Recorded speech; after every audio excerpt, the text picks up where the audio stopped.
Hello, it's the quartic formula here, and right after finishing my video about the natural logarithm of complex numbers, I decided that there's another topic I wanted to cover, and as you can maybe see from some of the president on the whiteboard, I was toying with it a little bit, and that's Gabriel's horn. So this is where we get the idea of Gabriel's horn. Let's get the function 1 over x, okay? So we get the function 1 over x. It's a hyperbola.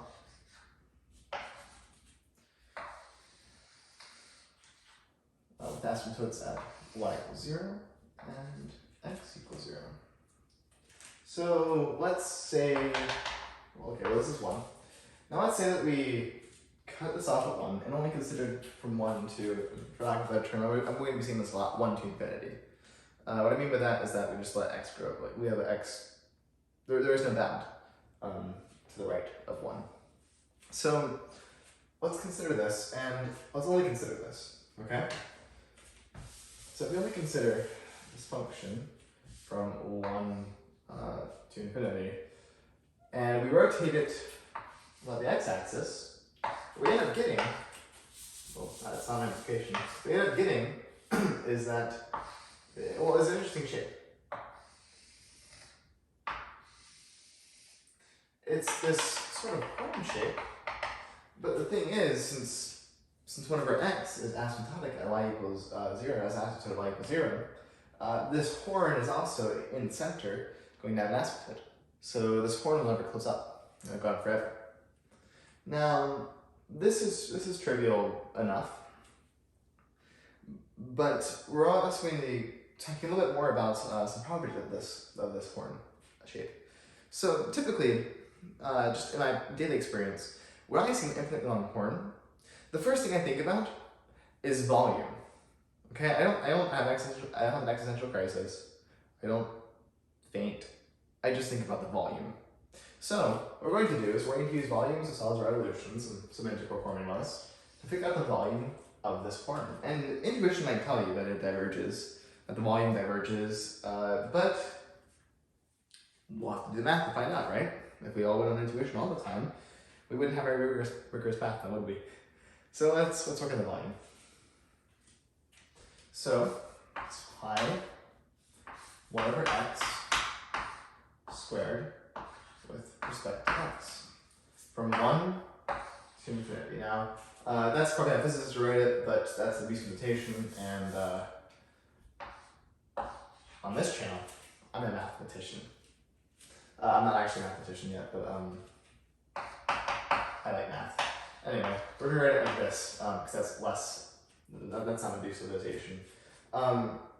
So we have the integral of this function, which gives us the volume of, it's the expression for the volume of this horn shape from 1 to infinity, or from 1 to b as b grows compound.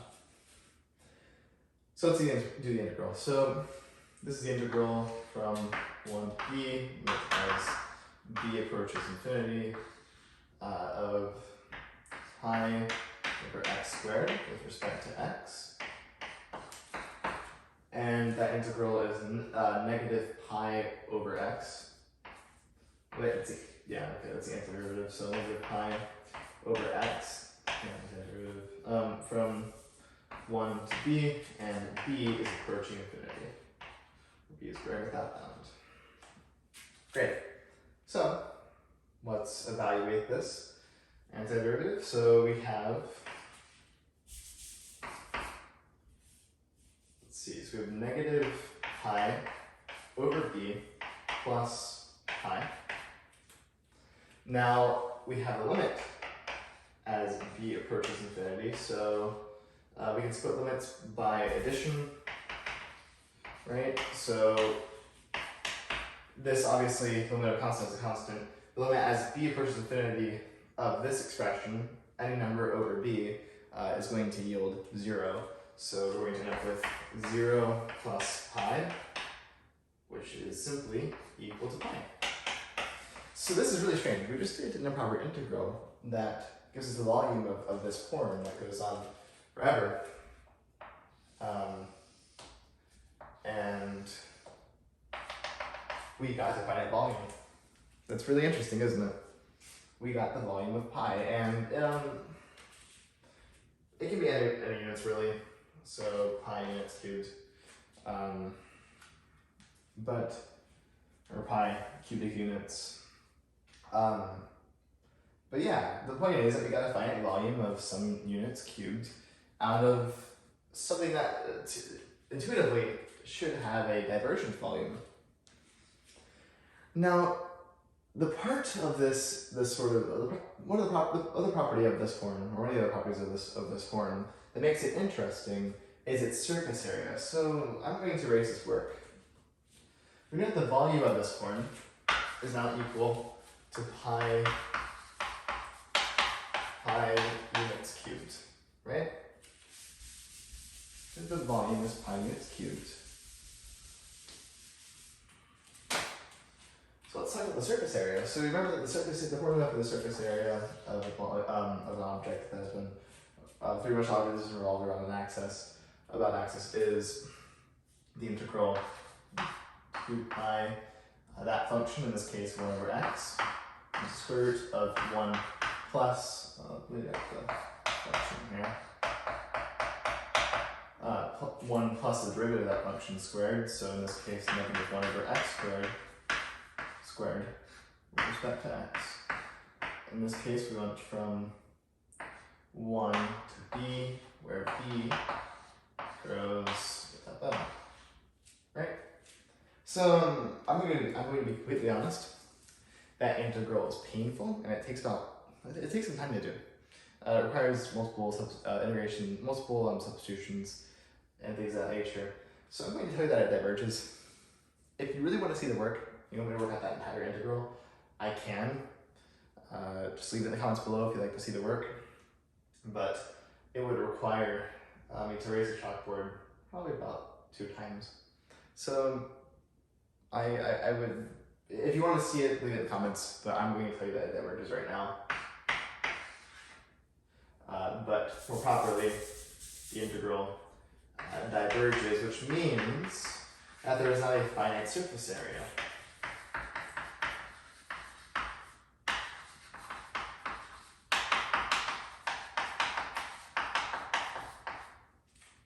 This is really interesting.